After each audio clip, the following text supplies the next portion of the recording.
구약성경 여호수아서 2장 8절로 11절까지 합독하시겠습니다. 시작. 또 그들이 눕기 전에 라합이 지붕에 올라가서 그들에게 이르되 말하되 여호와께서 이 땅을 너에게 주신 줄을 내가 아노라.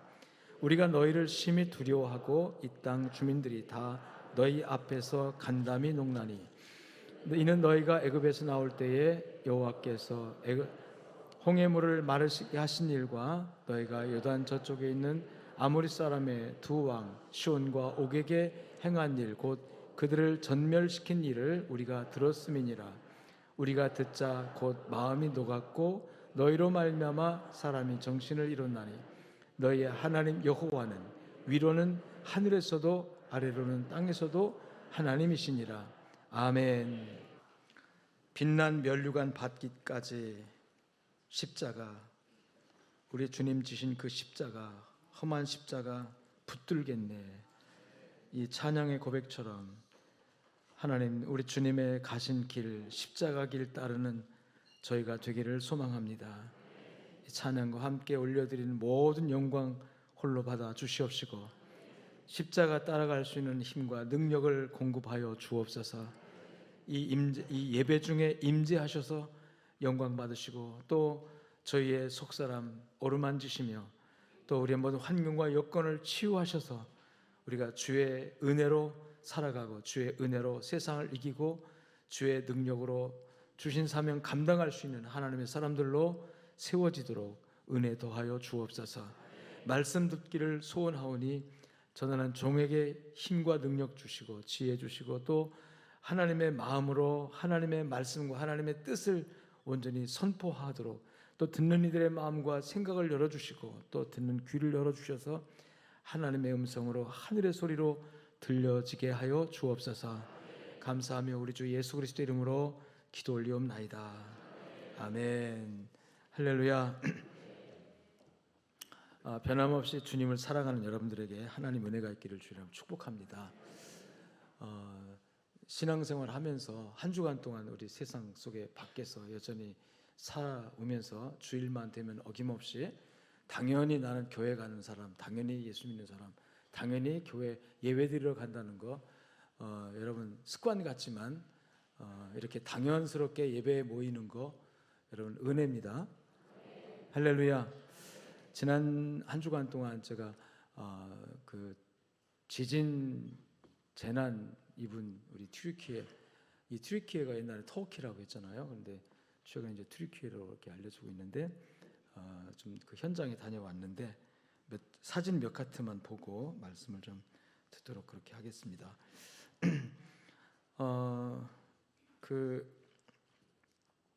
이 튀르키예는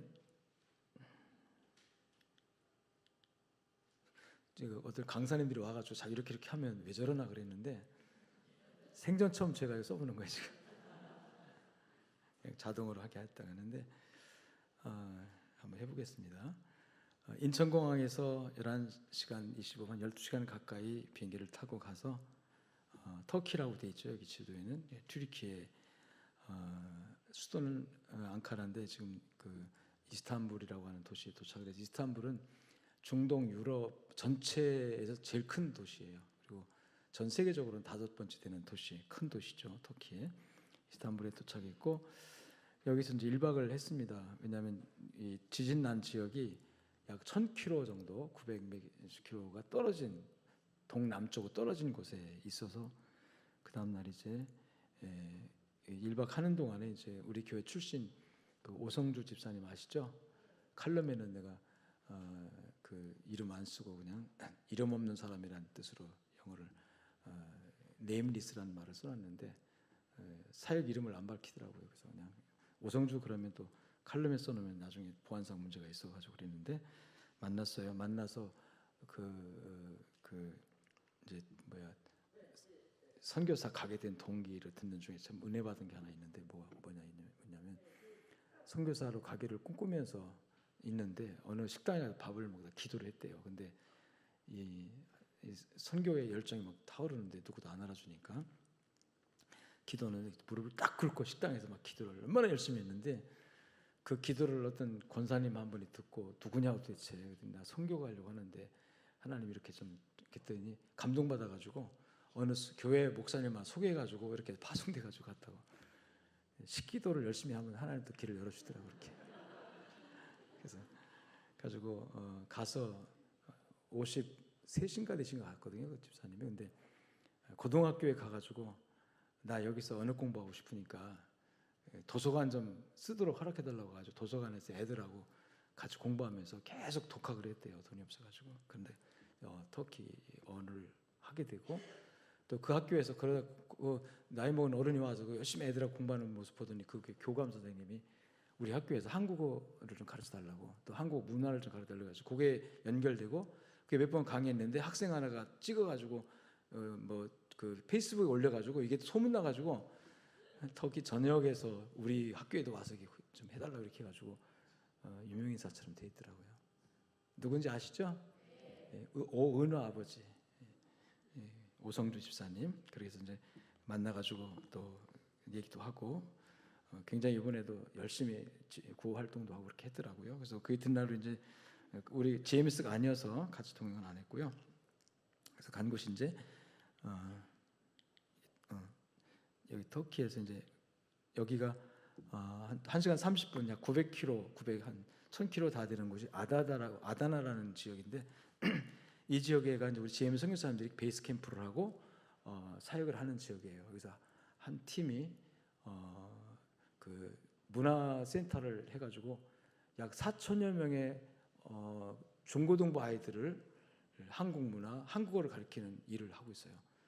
지금도 막 우리도 와서 배우겠다고 하면서 그렇게 하면서 이 지역은 이제 회교권이라 복음을 노골적으로 못 전하니까 이 한국 문화라는 것을 통해서 그들에게 이제 복음을 전하는 그런 사역을 하고 있었는데 이번에 그 지진 피해를 좀 입었었어요. 네. 거기서 이제 왜 이러고 갔어? 이 아다나에서 그 다음에 간 곳이 이제 제일 지진 피해가 심한 곳, 그 아다나에서 좀 밑으로 내려서 이스켄데룬이라는 곳 통과해서 그 다음에 이 사만다그라는 곳에 여기가 지진 피해가 제일 큰 곳이에요. 여기가 아까 처음에 사진 보여줬던 거의 도시 전경입니다. 이 도시. 사만다그라는 도시인데 바다를 끼고 있죠. 아름답죠? 인구 한 5만 정도 사는 도시라고 그래요. 아름다운데 겉으로 볼 때는 굉장히 아름답고 그런데요. 실제로 이제 다가가 보면 저 아름다운 도시 건물이 다 파괴가 됐어요. 그다음에 이제 우리 같이 했던 제 옆에 있는 키 큰 분이 이제 권수는 총회장님이고 제가 있고 그다음에 우리 구제부장님 이렇게 가고 우리 팀들 같이 간 팀들입니다. 여기 이제 파괴된 그 아까 그 사만다 도시의 한 부분인데 건물 자체가 저렇게 파괴됐어요. 그리고 앞에 막 흙더미처럼 된 거는 앞에 있던 집들이 저렇게 파괴됐는데 구조하기 위해서 중장비가 와서 이제 이렇게 부셔내고 그 사람 구조하는 과정에서 이렇게 다 파괴된 것들이고요. 이 정도는 그래도 양호한 건물들이고 되게 이 사진이 나왔네요. 보면 되겠죠. 이제 구호품 나눠주는 때 사람들이 이렇게 모여 들었었어요. 지금은 이제 철거를 중장비도 철거를 하고 있기도 하고 이렇게 구호품 나눠주는데 처음에는 질서 있게 하더니 막 엉켜 붙어가지고 너도 나도 막 하겠다 그래가지고 다 못 나눠주고 사고 나겠더라고요. 처음에는 질서를 잡더니 이제 이게 얼마 가지고 간 것이 떨어질 듯 싶어서 그랬는지 우리 충분히 약 한 3,000개 정도를 가지고 갔거든요. 트랙에다 싣고. 근데 와서 막 달니까 막 달들어가지고 통제가 안 되는 거예요. 그래서 어쩔 수 없이 이제 뒤로 빼가지고 나중에 그랬는데 뭐 이건 튀는 거고. 지진 현장에도 저렇게 꽃도 피고 고양이는 전혀 아주 전혀 그런 거 모르고 이렇게 하더라고요. 그래서 이런 재난의 현장에도 슬픔과 눈물이 있는 재난 현장에도 때가 되니까 잎이 피어나고 꽃도 피고 있구나. 희망은 사라지지 않았구나. 그래서 하나님은 살아계시다는 걸 느꼈어요. 근데 이 상황이 여러분 아무리 산불 나도 안 타는 부분이 있고 또 홍수가 나도 남는 게 있어요. 그렇다고요. 근데 이 지진 나니까 남는 게 없는 거예요. 저게 좀 멀쩡히 서 있는 건물 같지만 가까이 가보면 다 이렇게 파괴되고 사람이 들어가 살 수가 없는 언제 무너질지 몰라가지고 여전히 자꾸 오니까 이제 다 금가고 저렇게 된 곳은 살짝만 근데 또 무너지잖아요. 그래서 위험스러워서 갈 수도 없고, 그리고 이게 지금 멀쩡한 것 같지만 아무도 이제 사람 들어갈 수가 없어요. 통제하고 있고 못 들어가고, 그래서 언제 문을지 모르기 때문에 그렇게 돼 있는 상황인데, 어떻게 이렇게 심하게 부술 수 있을까? 새벽 3시에 1차 지진이 왔는데, 제가 그래서 도대체 얼마나 길게 흔들렸느냐 그랬더니 한 2, 30초 정도 흘렸답니다. 근데 그 2, 30초가 몇 시간처럼 느껴졌대요. 이제 우리 선교사님들 얘기를 제가 들어보니까 그 2, 30초가 몇 시간처럼 느껴졌는데, 자다가 깼는데 갑자기 책상이 막 집에서 왔다 갔다 하고, 집이 이렇게 춤추더랍니다, 집에. 그리고 이게 우웅 하는 소리가 나고, 그래서 그때 느꼈던 그 두려움이 얼마나 컸는지, 공포감이 컸는지, 지금도 40일이 지났잖아요. 지금도 밤에 문득 깨가지고 잠이 안 오고, 그런 두려움의 공포가, 이게 심리적인 그 트라우마라고 하잖아요. 그런 것들이 있다고 그래요. 그래서 하나님이 이 지진이라고 하는 그 재앙으로 지금 우리 성경에도 말씀하는데, 여러분, 이 땅이 요동하지 않는다는 거 축복입니다. 이거 엄청 축복이에요. 살짝만 흔들려도 이렇게 한번 흔들어 놓으니까, 인간이 건설한 뭐 문명, 문화, 인간이 아무리 견고하게 집을 세워놔도 물론 정도의 차이는 있겠지만, 근데 내가 참 어떻게 이렇게 약 5만 명, 10만 명이 사는 도시가 단 한 채도 제대로 남아 있지 않고 다 이렇게 망가질 수가 있을까? 전쟁에 폭격을 맞아도 이렇게 다 부수지는 않거든요. 그래서 이 하나님의 전능성, 위대함, 여러분, 하나님은 흔들 수도 있지만 견고하게 붙들 수도 있는 분이에요. 아멘. 이게 특정한 어떤 지역에 지진이 났으니까 거기만 뭐 저주받아, 그렇게 말하면 안 됩니다. 전 인류를 향한 하나님의 경고일 수도 있고, 또 계시일 수도 있겠죠. 그리고 오늘 우리는 이런 재난에서 하나님이 오늘도 지켜준다는 것 사실 앞에 여러분 감사하고, 또 이 재난을 당한 이들과, 지구촌은 한 가족이라고 하잖아요. 이들과 함께 기쁨도 눈물도 슬픔도 함께 나누는 그 동정심이든 뭐 측은지심이든 상관없어요. 지금 뭔가 필요하더라고요. 나눔이 필요하다 생각을 했고, 가져간 것이 약 2천만 원어치를 가져갔거든요. 그 차 한 트럭에다 싣고 그 이제 구호하기 위해서 갔는데, 어디서 왔는지, 이제 우리가 안 가는 지역을 우리 이제 총회에서 왔다 그래가지고 지금까지 구호대들이 간 곳은 안 가고, 안 가는 곳 어디냐면 좀 덜 심한 데는 다 이미 국제 단체들이 와서 구호하고 막 갔는데, 안 가는 곳을 그 봉사단에 연락해가지고 소개해달라고 해서 간 데가 거기 지역에 있었어요. 근데 어디서 왔는지 몰려들고 그냥 사람들이 와가지고, 이제 중요한 거는 한 사람이 2번, 3번 막 가져가고, 통제를 못해요. 빤히 몇 번 가져가는 사람인데, 우리 같이 간 목사님 한 분이 뭐라 하면, 저 사람 5번 왔다고 막 그러더라고요. 그랬더니 그 사역하는 그 선교사님이, 우리 JMS 팀장이, 목사님 갔다 옷 바꾸고 입고 오고요, 막 옷을 막 바꾸고 입고 다시 온대. 그래가지고 약색 바르고 뭐 힘 있는 사람은 또 더 가져가고, 그걸 어떻게 통제할 수가 없다고, 그냥 어쩔 수 없다 가져가라 막 그렇게 해야 되는데, 그것도 통제가 안 돼가지고 막 엉켜버리니까 잘못하면 사고 나겠더라고요. 그 사고 나면 큰일 나잖아요, 다치면. 그래서 스톱 시켜놓고 막 철수하니까 막 또 따라오고 막 그랬어요. 아무튼 그런 상황을 좀 목격하고 왔는데, 우리 총회에서 약 16억 정도를 구호금을 마련해가지고, 그 현재 이제 2억 두 팀을 나눠가지고 1팀, 2팀에서 2억씩 나눠줘가지고, 그 2억이 실제 이렇게 물품, 제일 필요한 것이 그 여자들 생리대라든지 또 아이들 속옷, 이런 걸 필요로 하더라고요. 물티슈 이런 거, 그 귀한 것도 아닌데 그런 거를 더 필요로 하더라고요. 그래서 그런 것들을 이렇게 구호 나눠줬고, 그다음에 더 중요한 거는 집이 다 무너지니까 살 곳이 없잖아요. 거처할 곳이. 그래서 텐트, 그 주거용 텐트, 그다음에 컨테이너에다가 이렇게 집 만들고 이렇게 가지고 그걸 제작해서 하나 제작하는데 한 500만 원 정도 들어가는, 한 집이 살 수 있는 거, 우리 컨테이너 하나에 그런 거 만들어 가지고 이렇게 자꾸 보급하는 그런 일을 하고, 그다음에 더 중요한 거는 이제 그 지역을 우리가 단지 뭐 구호 물품 전달하는 게 아니라 그 구호를 통해서 복음이 들어가야 되죠. 복음이 들어가려고 하면 지속적으로 해야 되는데, 지진 나고 나서 2주 정도는 국제 구호 단체들이 엄청나게 밀려왔답니다. 사람을 그냥 그 구호 단체, 구호 팀들이 더 많을 정도로 밀려와가지고 많이 했대요. 근데 한 2주 되니까 싹 빠지더랍니다. 우리가 갔을 때는 없어요. 없고 그냥 그 현지인들 중에서 시간 내 가지고 와서 뭐 변호사 하던 사람들, 의사 하던 사람들, 교사들이 와가지고 자기 뭐 한 주씩 시간 내서 와는 구호 단체가 어느 학교에다가 딱 텐트 치고 있는데 거기를 방문했는데 현지인들밖에 없어요 지금은. 근데 우리 GMS 선교사들이 지금 40일 동안 거기서 이제 머물면서 구호 활동을 하고 있으니까 그것이 이제 그 현지인들에게 굉장히 좋은 그 이미지를 주고 있는 거죠. 지진 났다고 하니까 전 세계에서 그냥 엄청나게 막 그 구호품도 오고 엄청나게 사람들도 막 몰려가 너덜나도 막 그 초기에는 이게 구조 활동을 하고 했는데 이게 시간 가니까 다 빠져나갔는데 한국에서 온 팀들이 특히 그분들이 우리 선교사님들이거든요. 팀들이 끝까지 남아서 이렇게 하니까 거기에 대한 감동이 또 있다. 그래서 왜 끝까지 남아 있느냐? 우리는 단지 지금 구호하는 게 목적이 아니라 그 구호를 통해서 뭘 해야 되죠? 영혼 구원을 해야 되니까. 영혼 구원을 하려면 사람들의 마음을 얻어야 돼요. 마음을 얻어야 되니까 도와줘야 되고 베풀어야 되고.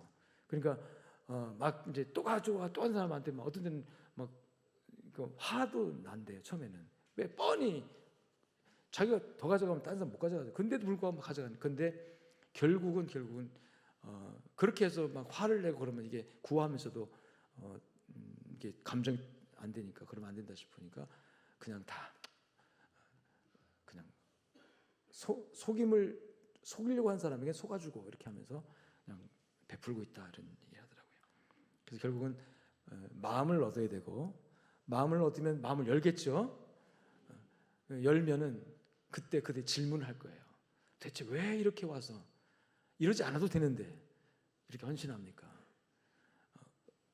그 나라 사람들도 여진의 공포 때문에 집에 지금 어느 정도 금만 가고 그런 데는 들어갈 수 있잖아요. 아주 무너지 않아. 근데 안 들어가고 앞에다가 텐트 치고 그 앞에서 이렇게 살면서 또 언제 또 오면 무너질지 모르니까 이런 두려움이 있는데 왜 안 떠나고 당신들도 여기 있느냐?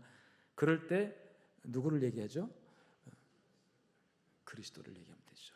하나님의 사랑을 얘기하고 그래서 그들이 질문할 수 있도록 그들이 마음을 열고 질문해 오도록 왜 여기 있습니까? 왜 이렇게 하고 있습니까? 다른 데는 다 떠났는데 왜 일을 합니까? 물어보면 하나님 때문에, 예수님 때문에, 하나님의 사랑 때문에 이렇게 말하면 마음을 열겠죠. 그래서 열려진 그 마음에 복음을 심는 것이 우리의 목적이에요. 그들을 하나님께 돌아오게 만들고 그들은 태어날 때부터 뼛속 깊이 모슬렘으로 아주 다져진 분들, 아무리 전도해도 잘 안 들어간 분들이잖아요. 근데 이런 지진을 통해서 많은 사람들이 마음을 열고 주님께 돌아오는 그런 일이 지금 있어지고 있고 앞으로 더 크게 있을 줄로 믿습니다. 그래서 단지 우리가 뭐 구호가 목적이 아니기 때문에 선교사님들이 애쓰고 있는 것을 보고 왔고요.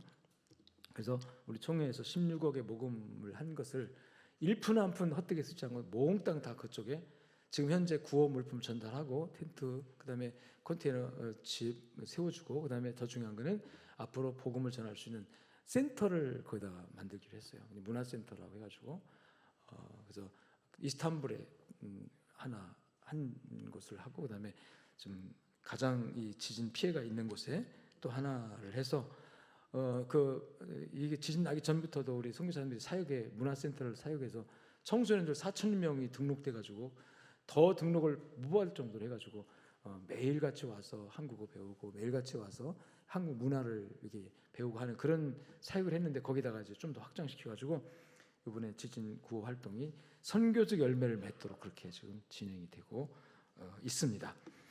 계속해서 우리가 이 땅에서 하나님의 역사가 있도록 우리가 관심과 기도를 많이 해야 되겠죠. 그래서 거기가 사실은 사도 바울의 주요 무대 아닙니까? 초대교회 복음이 정말 왕성하게 초대교회 7개 계시록에 나오는 7 교회가 있는 그 그 지역이 바로 이 터키 지역이거든요. 그런 지역에 지금 모슬렘에 의해서 정복되어 있지만 다시 복음의 부흥이 그 땅에서 일어날 수 있도록 우리가 기도하는 일을 게을리 하지 않아야 될 줄로 믿습니다. 오늘 말씀은 그 이스라엘 백성들이 애굽에서 나와가지고 홍해바다 건너 광야를 통과한 다음에 목적지가 어디죠? 가나안 땅입니다. 가나안 땅. 근데 가나안 땅의 목적지를 마지막 들어가려고 하면 요단강을 건너서 딱 가나안 땅 바로 입구에 길목에 딱 버티고 있는 성이 하나 있었는데 그게 여리고성이에요. 여리고성을 가나안 땅의 관문이라고 부르죠. 이 여리고성을 지나가야만이 통과해야만이 이제 가나안 땅을 들어갈 수가 있는데 여리고성은 굉장히 그 천연적인 요새, 그러니까 골짜기 옆에 천연 요새 위에다가 성을 건축했기 때문에 이 성을 탈환하기는, 이 성을 정복하기는 굉장히 물리적으로 어려운 그런 상황입니다. 고고학자들의 발굴에 의하면 성벽은 이중벽으로 되어 있다고 합니다. 그리고 바깥성과 내성에 약 5m 간격을 두고 성벽이 두 개가 이렇게 올라가 있는 거죠. 그리고 높은 곳은 약 9m 정도가 되어 있을 정도로, 이게 전부 다 또 석축으로 돌로 쌓은 그런 성벽이어서 지금이야 뭐 미사일 막 공격하고 하면 다 파괴될 수 있지만 옛날에야 방패 들고 창 가지고 칼 가지고 싸우던 시대에 그 당시에 이런 견고한 성읍이라는 그 자체가 이 정복할 수 없는 난공불락의 요새 그런 견고한 성이었습니다. 뿐만 아니라 이스라엘 백성들이 여리고를 점령하기 전에 여리고의 이 지도자들은, 여리고의 성의 왕이나 지도자들은 이스라엘 백성들이 애굽에서 출발해 가지고 홍해바다 건너서 광야를 지나서 이 가나안 땅의 목적을 하고 오는데 이걸 이미 다 정보를 입수해 가지고 알고 있는 상황이에요. 그러니까 여리고성 주민들은, 여리고성에 있는 그 왕은 여러분 전쟁 준비를 했을까요, 안 했을까요? 했죠. 엄청나게 했을 겁니다. 전쟁 준비를. 몇 년 동안 했을까요? 몇 년 동안? 40년 했죠. 40년 동안. 모세의 지도하에 여리고성 목전까지 갔었거든요. 근데 하나님께서 그들이 가나안 정탐꾼의 보고에 의해서 불신앙하니까 다시 지금은 아니다, 다시 돌아가라 해가지고 40년 동안을 광야에서 이렇게 살다가 2차 이제 이 여리고성을 앞에 두고 하기 때문에 약 40년이라는 그 시간 동안 여리고성 사람들은 전쟁 준비를 한 겁니다. 성벽을 더 견고하게 쌓았을 것이고 또 훈련을 시켰을 것이고 어쩌면 여리고성의 모든 주민들이 다 전투력을 가질 수 있도록 특공대처럼 만들었을 수 있어요. 그런데 이스라엘 백성들은 애굽에서 400년 동안 종 노릇했죠. 그리고 모세가 하나님의 명을 받아서 가나안 땅이 우리 땅이다, 그 땅을 가자 해가지고 결국은 출발했지만 그들은 다 오합지졸입니다. 홍해바다 건널 때 하나님의 기적이 나타났죠. 물이 없다고 했을 때 하나님께서 반석에서 물을 내줬죠. 그리고 먹을 수도 없으니까 하나님께서 만나를 내줘가지고 그렇게 하나님의 기적과 이적을 눈으로 목격을 하고 경험을 했음에도 불구하고 결국 늘 불평하고 원망하고 껌뜯하면 하나님 어디 계시냐고 하고 왜 하나님이 우리를 이곳으로 이끌어서 우리를 고생시키냐고 이렇게 불평과 불만에 가득 찼던 그런 민족이 이스라엘이에요. 그렇기 때문에 이스라엘 민족은 수는 많았을지 몰라도 하나 되지 못하고 전투력이 없었어요. 그리고 군사적인 훈련을 별로 받지도 않았습니다. 그런데 이 여리고성은 여호수아 6장 1절 보니까 이스라엘 자손들로 인하여 여리고는 굳게 닫혔고 출입하는 자 없더라. 지금 이제 이 여호수아가 이끄는 군대가 진격해 온다고 하니까 40년 동안 전쟁 준비를 해놓은 여리고성은 자 이때다, 이제 전쟁이 코앞에 왔다 하면서 지금 어떤 입장을 보이고 있냐면 여리고는 굳게 닫히고 출입한 자 없다. 그러니까 지금 바짝 긴장하면서 전쟁을 대비하고 있는 모습을 그렇게 표현하고 있는 거예요. 초긴장 상태에 들어간 거죠. 개미새끼 하나 얼씬할 수 없을 정도로 철통 같은 방위태세를 갖추었습니다. 그런데도 이 전쟁에서 누가 이겼느냐 하면 바로 이스라엘 군대가 이겨요. 여호수아 6장 20절 보니까 전쟁하는 그것이 이제 우리가 전체적으로 보면 하나님께서 이스라엘 백성들에게 여리고를 7번, 하루에 한 번씩 여섯 동안, 마지막 7번째 날은 7바퀴를 돈 다음에 제사장이 나팔을 불면 그 나팔 소리와 함께 외쳐라 그랬어요. 뭐라고 외치는지는 몰라요. 그냥 여기 외치라 그랬어요. 외치라. 그리고 크게 소리질러 외치니 성벽이 무너져 내린지라. 여기에 이스라엘 군대가 뭐 어떻게 한 게 없어요.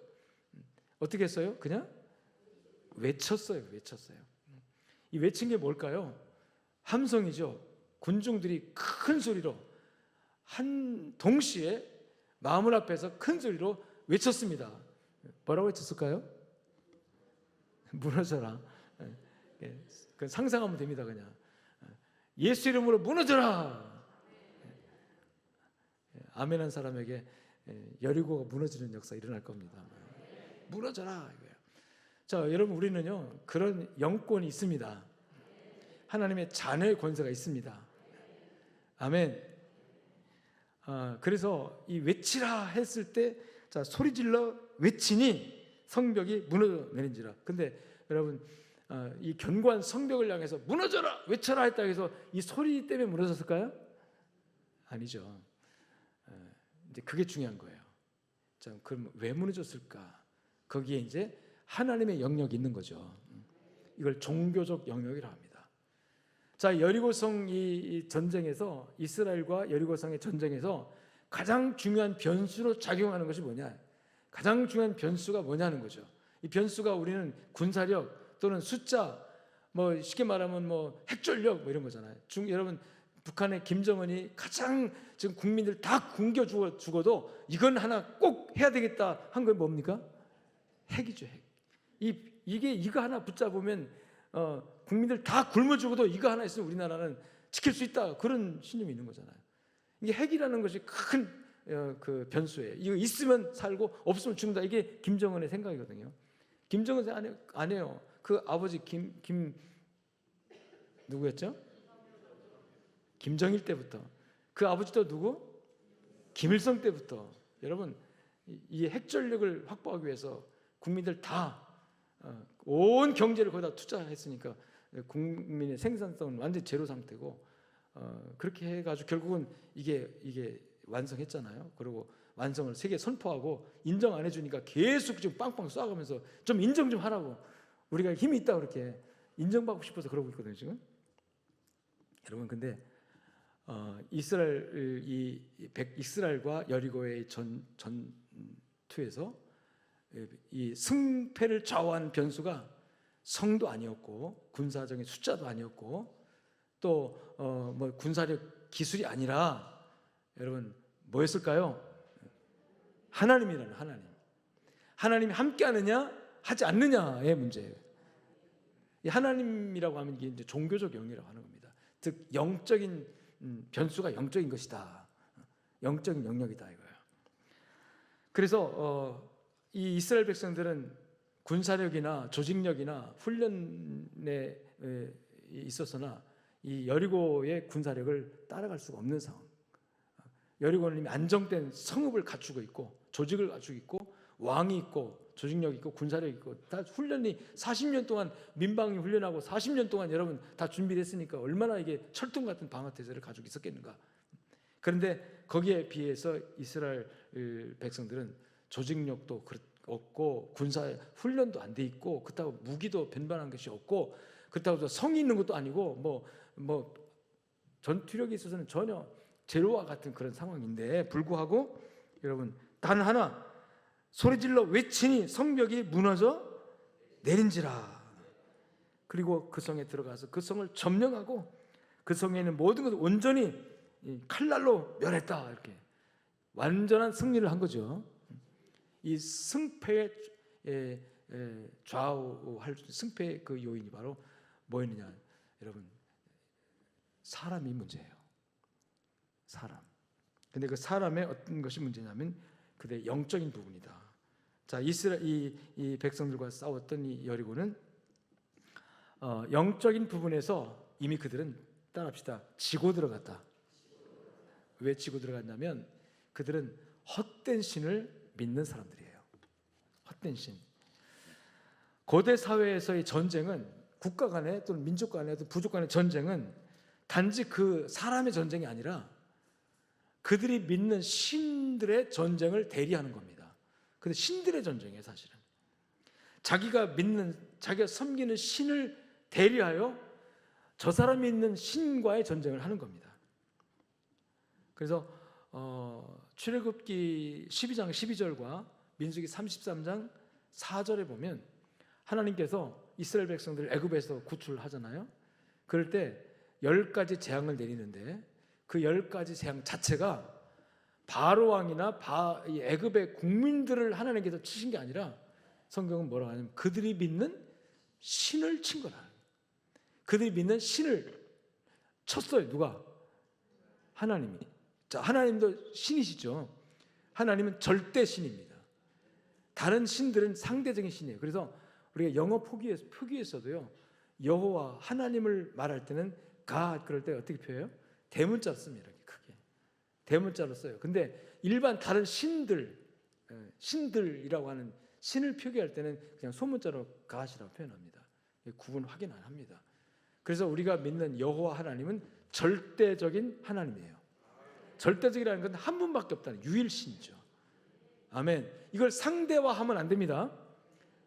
그냥 아무 신이나 다 믿으면 되지 뭐. 여러분 불교의 나라에 가서 전도하면 다 믿어요.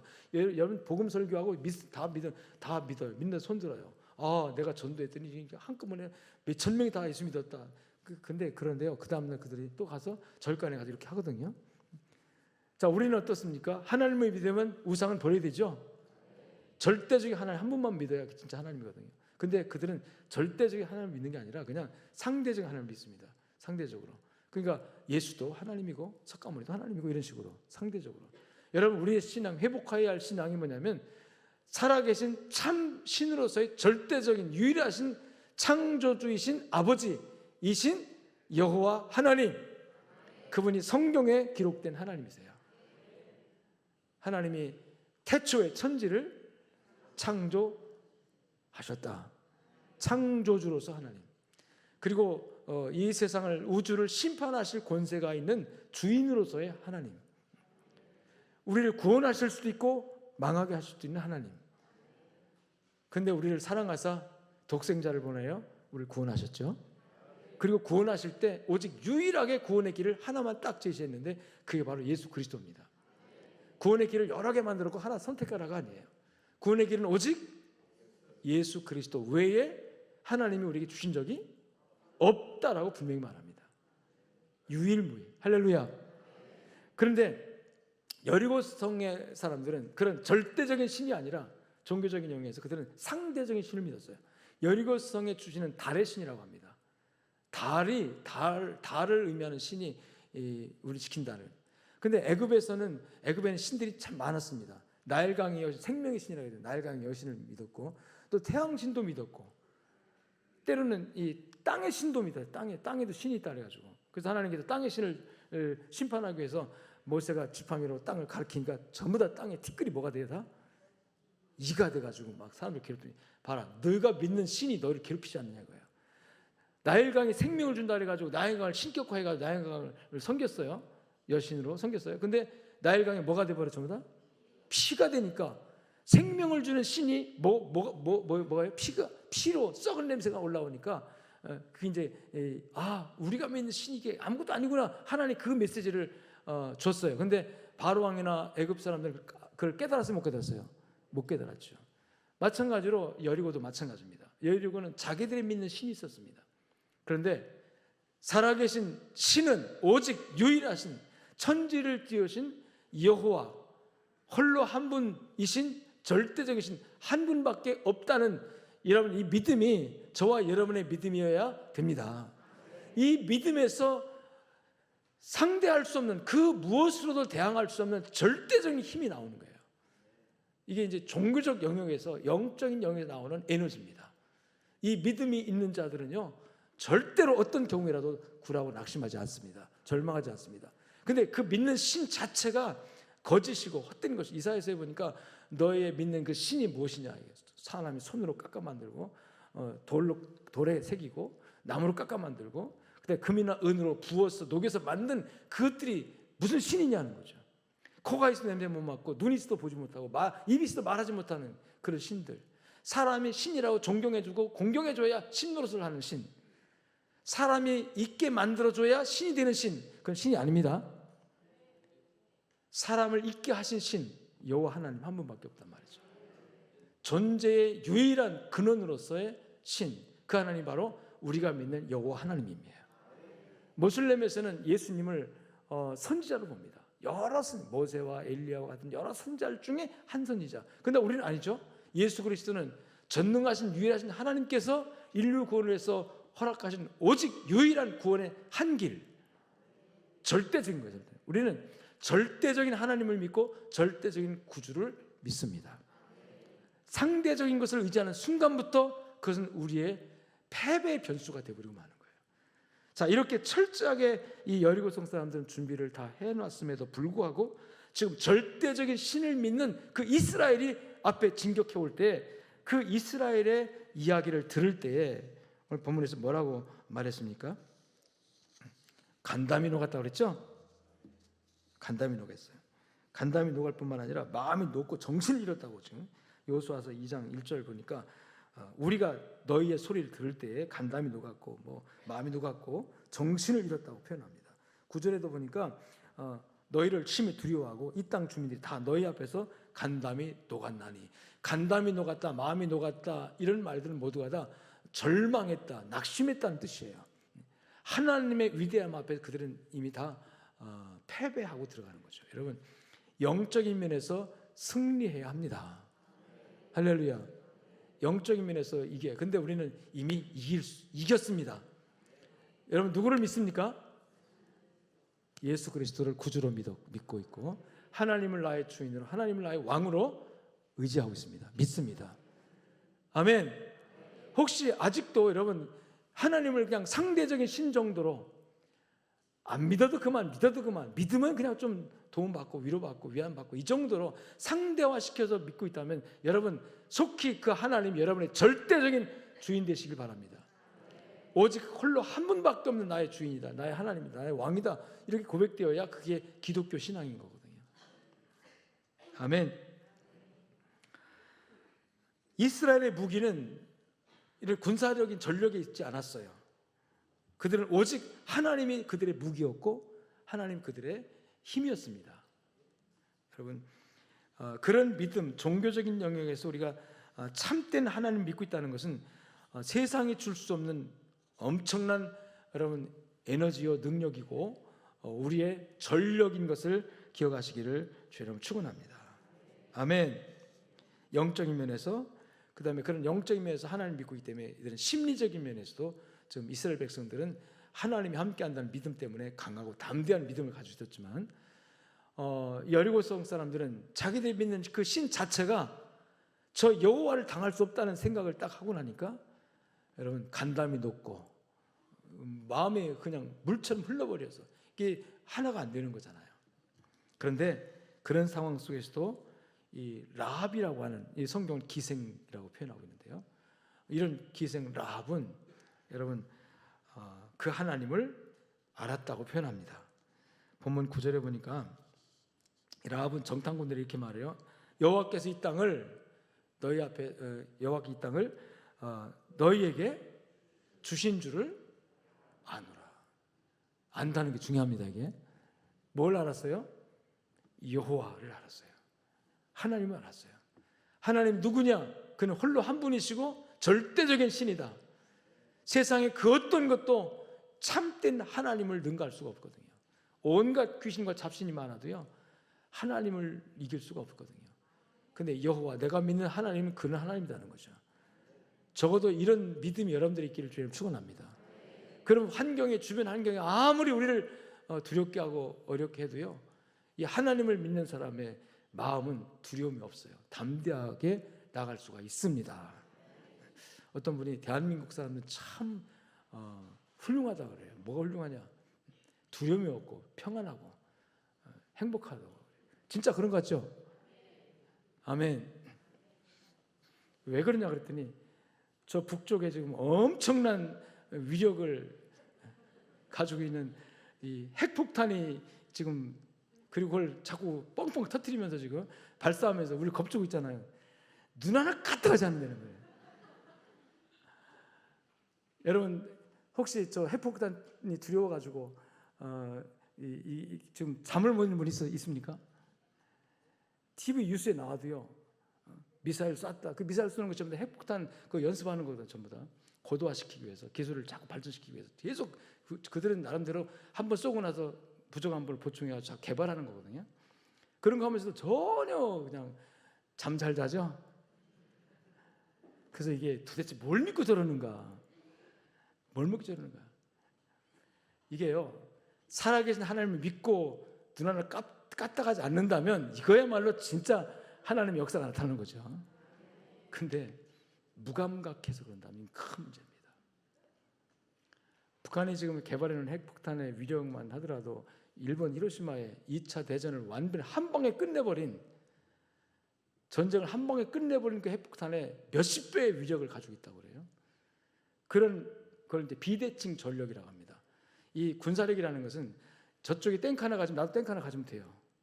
저쪽이 대표 하나 가지면 나도 대표 하나 가지면 서로 대칭을 이루어서 균형이 이루어져 가지고 전쟁을 못 일으킵니다. 해봐야 못 이기거든. 그러니까 서로가 그러면 비슷하면 못 이겨요. 힘이 비슷하면 절대로 전쟁 안 일어나요. 근데 비대칭 되어지면 이제 전쟁 납니다. 누가 전쟁을 일으킬까요? 힘이 없는 사람이? 힘이 있는 쪽에 전쟁해요. 힘 있는 사람이. 그럼 지금 우리나라의 한반도의 균형은 비대칭일까요? 대칭일까요? 핵폭탄이 만들어진 순간 비대칭이 되어버렸어요. 대한민국의 모든 군사를 총동원해서 왕창 막아도 핵폭탄 하나 못 막아요.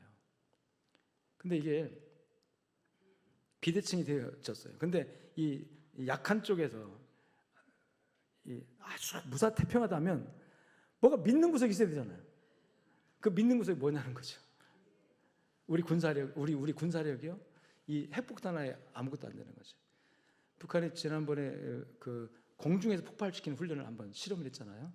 뭐 몇백 미터 공중에서 땅 터트리면은 이게 모든 이 전기 통신기를 다 마비시켜 버리고 그렇게 한대요. 그럼 우리나라 일단 한 번에 다 마비되는 거죠. 전주시에서 한번 터뜨리면 전주의 모든 전기, 전자 기능 전체 다 올스톱돼 버려. 그럼 그때 전체 다 마비되는 거죠. 지금 다 전자 통신 다 되잖아요. 전 인터넷이든 모든 게 다 마비되는 거죠. 그렇게 되어졌을 때 이걸 감당할 수 있냐는 거죠. 안 돼요.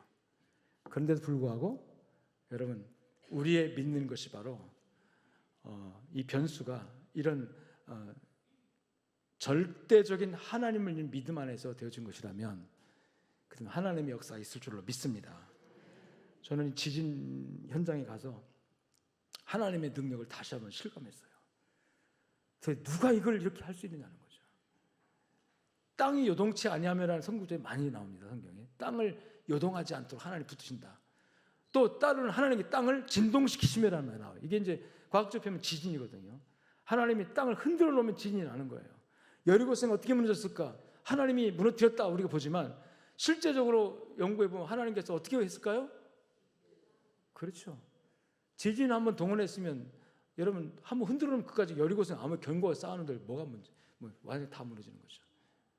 여러분, 우리가 이루어놓은 모든 것들, 인간이 만드는 모든 것들, 하나님의 위대한 힘 앞에서는 종이쪽 하나에 불과, 아니 이 종이장 하나에도 못 미치는, 와장창 구겨지고 다 무너지고 우리 인간은 그 안에 깔려서 여러분 흔적도 없는, 너무 가슴 아팠던 것이, 우리는 그래서 이렇게 보면 구조해가지고 나중에 살리지 못하면 나중에 시신이라도 거두죠.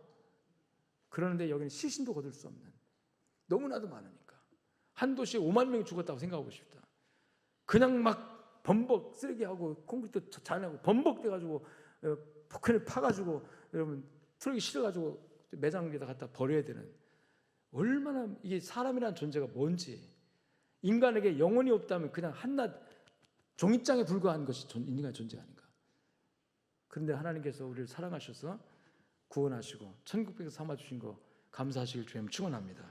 그래서 참된 하나님을 믿는 그 신앙의 변수고 종교적 영역에서 믿음을 갖자는 거죠. 하나님 지금 우리 다 어렵다고 합니다. 코로나 이후에 경제도 어렵고 이게 안보에 대한 불안감도 있고 또 경제가 불확실하고 또 미래에 참 내 삶이 어떻게 될 것인가 여러 가지 불안한 일들이 많지만 그럼에도 불구하고 진짜 변수는 뭐냐면 하나님이 계시냐 안 계시냐는 거예요. 여러분 인생에 하나님이 계시냐 안 계시냐, 내가 하나님을 믿고 의지하고 있느냐 아니냐는 거예요. 라합은 자기 성 모든 사람들이 전부 다 이 하나님을 모르고 헛된 것에 집중하면서 그것이 자기들 지킬 줄 알고 주 밑에 다 했지만 라합은 알았어요. 이거 아무리 성벽을 쌓고 군사훈련을 많이 하고 초긴장 상태로 방어태를 갖추고 있다 할지라도 저 이스라엘 군대의 하나님 앞에는 아무것도 아니다는 걸 알았어요. 그래서 자기 동족에게는 비난을 받을지 모르지만 나는 여기서 살아야 되겠다. 그러면서 두 정탐꾼에게 나는 당신들을 압니다. 당신들이 섬기는 하나님을 압니다. 그 하나님이 당신들에게 이 땅을 주셨습니다. 당신들이 이 땅에 와서 이 성을 점령할 때 나와 내 가정을 살려주십시오. 내 가정을 구원해 주십시오. 그래서 여러분 구원 받을 사람 받았어요? 받았습니다. 그리고 믿음의 사람으로 성경에 기록되고 이 라합의 이 일은 오늘 저와 여러분의 믿음의 행동으로 여러분 귀감으로 말씀에 선포되고 있는 줄로 믿습니다. 여러분 인생에 여러분 삶에 하나님을 모십시오. 전능하신 하나님, 절대 권력자이시고 나를 사랑하실 때 독생자를 보내 주기까지 아낌없이 사랑하신 그 하나님을 의지하십시오. 그리고 지금 여러분 나를 괴롭히고 힘들게 하고 좌절하게 만들고 낙심하게 만들고 용기를 꺾는 여러 가지 변수들, 이거 하나님 앞에서는 아무것도 아닙니다. 하나님이 불어버리시면 다 날아갈 수 있는 것도 의지하지 마시고 하나님이 견고하게 우리에게 주신 믿음의 반석 위에서 여러분 신앙을 가지고 열심히 이 땅에 살다 보면 하나님이 길을 열어주십니다. 도와주십니다. 홍해바다도 갈라졌고 여리고성도 무너졌습니다. 먹을 것이 없을 때 하나님께서 하늘을 열고 만나를 베풀어 주셨고 물이 없다고 할 때 반석에서 생수를 터쳐 주신 분이 전능하신 하나님이세요. 그 하나님의 역사와 기적은 옛날에만 과거에만 아니에요. 하나님은 동일한 분입니다. 지금도 그 역사를 익힐 수 있는 분입니다. 문제는 우리의 믿음이 그에 미치지 못하는 것뿐이에요. 라합이 하나님을 믿지 않았으면, 하나님을 의지하지 않았으면, 두 정탐꾼을 통해서 그 신앙을 고백하지 않았으면 여리고성 무너질 때 라합도 같이 무너지고 같이 그 성에서 멸망당할 존재였어요. 그런데 이 라합은 하나님을 알았고 하나님을 믿었고 그 마을의 그 주민들, 그 친척들까지 모두가 다 여러분 말렸겠죠. 그러나 라합은 거기서 살아계신 하나님을 믿고 의지했을 때에 여러분 다 망하는 도성에서 홀로 구원받는, 그리고 그 식구들까지 구원받는 놀라운 역사가 일어나는 것처럼 여러분 한 사람의 믿음이 가정을 구원하고 여러분 믿음이 이 지역을 살리고 우리나라를 구원하게 되는 역사가 있을 줄로 믿습니다. 용기를 내십시오. 힘을 냅시다. 하나님께서 말씀하시기를 두려워하지 마라. 강하고 담대하라. 시편 31장 24절에 보니까 여호와를 바라는 너희들아, 여호와를 의지하는 너희들아, 하나님을 믿는 너희들아, 예수 그리스도를 믿는 너희들아, 강하고 담대하라. 아멘. 예수님께서도 요한복음 16장 33절에 보니까 이것을 내가 너에게 이르면 너희로 내 안에서 평안을 얻게 하려 함이라. 아멘. 평안을 누리게 함이라. 이 평안 그냥 아무것도 모르고 그냥 안심하는 것이 아니라 하나님이 함께 하시기 때문에 원자 폭탄이 터져도 나는 하나님이 지켜줄 거라는 그 믿음이죠. 이 믿음은 사람들은 무시하고 우리를 그런 믿음을 가지고 있는 사람은 어떤 광신자라 할 수도 있어요. 어떤 경우에서 본질적으로 우리가 정말 본질 믿음을 가지면요 사람들은 이해 못합니다. 세상 사람들은 우리를 비난해요. 그렇지만 하나님은 그 믿음 가운데 역사하시고 하나님의 살아계심과 역사를 보여주실 줄로 믿습니다. 세상에서 너희가 환난을 당하나 담대하라. 내가 세상을 이기었노라. 그 이김을 주시는 분이 예수 그리스도입니다.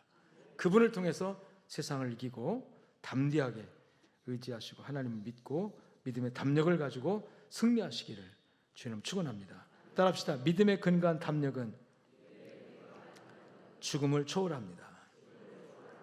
아멘. 결국 승리한다는 얘기죠. 여러분 삶의 승리가 주 예수 그리스도를 통해서 임하시기를 주의 이름으로 축원합니다. 아버지 하나님 감사합니다. 들은 말씀대로 삶이 우리를 힘들게 하고 우리를 억눌러도 지진이 일어난 것처럼 우리 삶을 흔들어 놔도 오늘 우리 양족의 성도들 가운데 삶이 흔들린 성도가 있습니까? 삶이 무너지고 파괴된 성도가 있습니까? 하나님 아버지여, 어느 곳에 무엇도 의지할 수 없어서 마음이 녹았고 마음이 낙심하고 절망하며 좌절하고 있는 성도가 있습니까? 하나님 아버지, 하나님의 살아계심을 믿고 의지하게 하옵소서. 예수 그리스도가 나를 위해서 십자가에 못 박히심을 알게 하여 주시고 믿게 하여 주시옵시고, 하나님 내 삶을 세워주는 것이 세상에 있는 것이 아니라 하나님, 그래서 종교적 영역에서 영적인 부분에서 살아계신 하나님 나의 아버지이심을 담대하게 고백하고 그 믿음으로 세상을 살아가게 하옵소서. 절대로 포기하지 않게 하시고 낙심하지 않게 하시고 일어나게 해주시옵시고, 일어서서 하나님 이름을 부르면서 외치며 나아가게 하옵소서. 모든 장애물 앞에서도 두려워하고 낙심하고 절망하지 않게 하시고, 내 손에 가진 것이 없고 든 것이 없다 할지라도 하나님 아버지여, 내가 이용하고 쓸 수 있는 자원이 없다 할지라도, 내가 가용할 수 있는 그런 자원이 없다 할지라도 하나님 무형의 자원, 무형의 능력이 있는데 바로 하나님을 믿는 믿음이라면 하나님 살아계셔서 그 믿는 자와 함께 하실 줄로 믿사오니 믿음으로 나아가게 하시고 믿음으로 일어나게 해주시옵시고 믿음으로 용기를 내게 하여 주옵소서. 감사하며 우리 주 예수 그리스도의 이름으로 기도 올리옵나이다. 이제는 살아계신 우리 주 예수 그리스도의 은혜와 하나님 아버지의 무한하시고 극진하신 사랑과 성령님의 위로 교통 충만 역사하심이 오늘 말씀을 붙들고 나아가는 양정이들 머리 위에 저들의 가정과 삶 현장 속에 영원토록 함께 있을지어다. 아멘.